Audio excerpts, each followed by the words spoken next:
Good evening. School grades this year are going to rest on the judgment of teachers. That judgment will be backed up by evidence gathered in tests. But how these tests are carried out is up to the schools themselves. How fair is this? Some pupils and teachers have told BBC Scotland that the class assessments senior pupils will be sitting in the coming weeks are just exams by another name. Here's our education correspondent, Lucy White. Dylan's hired. I'm joined now by our political editor, Glenn Campbell. Glenn, education and particularly recovery from the impact of COVID, a key issue in this election. Glenn Campbell there.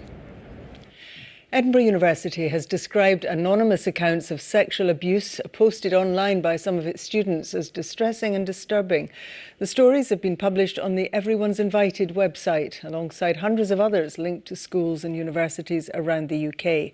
Our Home Affairs correspondent David Cowan reports. Last summer, had their second dose. Well, I'm joined by our political correspondent Andrew Kerr. Andrew, there was a coronavirus briefing today without the politicians. And the upbeat mood of it was quite striking. Yes, there was We've got a wee bit of loosening, haven't we, of restrictions over the Easter weekend, accompanied by familiar calls for caution. Very familiar. Flats owned by a man who was refused entry to Scotland's landlord register have been let out for residential use under the guise of holiday lets. Mark Fortune failed to get on the list of fit and proper landlords in 2013 after threatening his tenants. But BBC Scotland, working alongside the investigative platform The Ferret, has found that rooms in his Edinburgh flats have been let out under contracts that don't offer tenants full protection. Andrew Picken reports.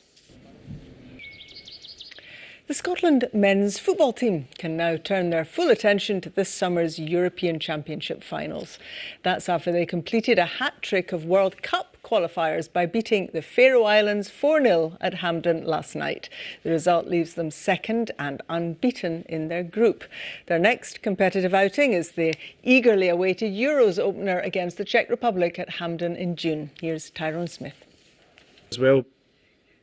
It's not just professional performers who've been affected by theatres being closed. Thousands of amateurs haven't been able to perform either.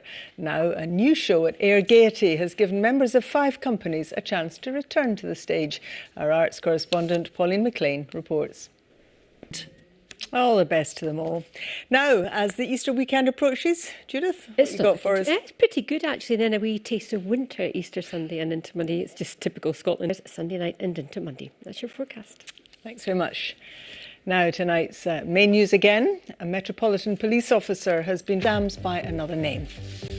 And that's Reporting Scotland. We'll have a late bulletin for you just after the 10 o'clock news. Until then, from everyone in the team, have a good evening. Bye-bye.